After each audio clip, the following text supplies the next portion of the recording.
Good morning, everyone. My name is Alexander Holloway, and this is for ISA 4220 KSU Fall 2019. And here are the resources that I used.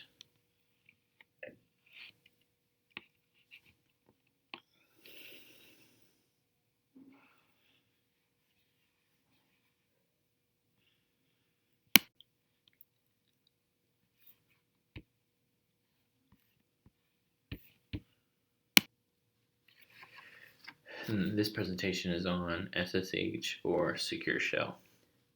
So, SSH or Secure Shell is a method of securing logins from a remote source.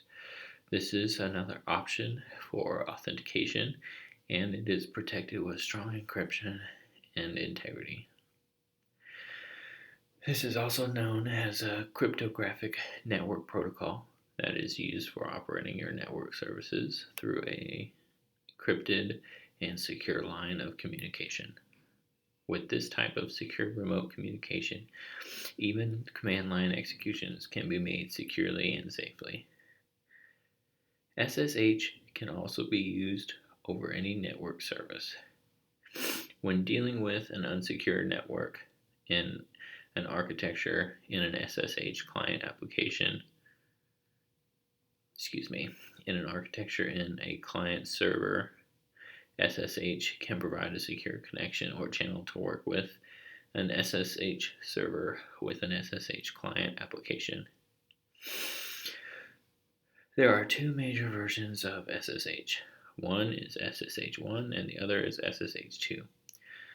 Port 22 is the standard TCP port that SSH uses.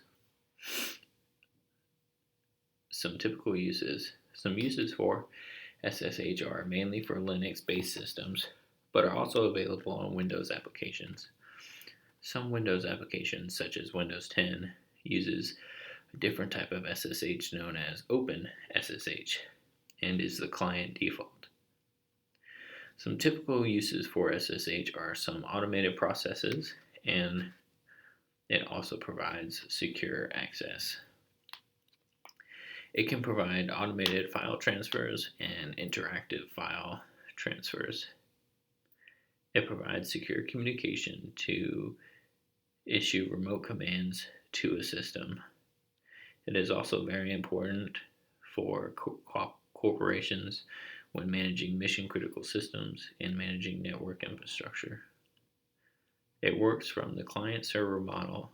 This is because the SSH client connects to the SSH server. The SSH client establishes the connection to the SSH server by using a public key to cryptographically confirm the proper identity of the SSH server. Once the connection is established and verified, the SSH protocol uses hashing algorithms and symmetric encryption to secure the communication over the connection. You can further the security. Some hardening recommendations. You can further the security of the connection by SSH keys. The public authentication key has a primary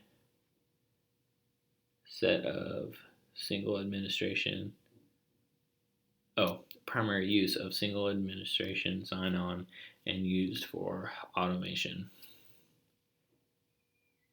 This widely used method basically has a key pair that is comprised of a public key and a private key. This type of authorized access is used for systems that will allow access to the server to anyone who has a private key. These SSH keys are what is used for most authentication. Now, public keys are typically used by government agencies that use PIV cards or CAC cards. So SSH is already pretty secure because of the way it's designed, but there are a few ways to make it even more secure. One such way is pretty simple. You can use the command sudo nano /etc /SSH /SSHD underscore config, and this will give you access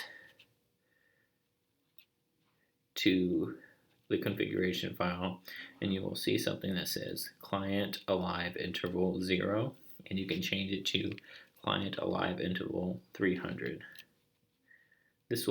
After this is done, you can save the change and restart with the command sudo systemctl restart sshd. This will make it so that you can set an idle timeout system preference. Another recommendation is disabling any empty passwords. Some administrators can set up accounts for users that don't require passwords. To fix this, you can type the command sudo nano /atc /ssh /sshd underscore config. This will put you back in the configuration file, where you can find the line that says permit passwords yes, and change that to permit passwords no, save, and restart. Another hardening recommendation is you can also disable X11 forwarding. Now, this allows systems with a GUI to run applications through the secure SSH. To disable this, you can use the command sudo nano etc /etc /ssh /sshd underscore config to go back into the configuration file of your SSHD and look for the line that says X11 forwarding yes and change it to no. You can then save your changes and restart your SSD. Thank you very much for listening to our presentation.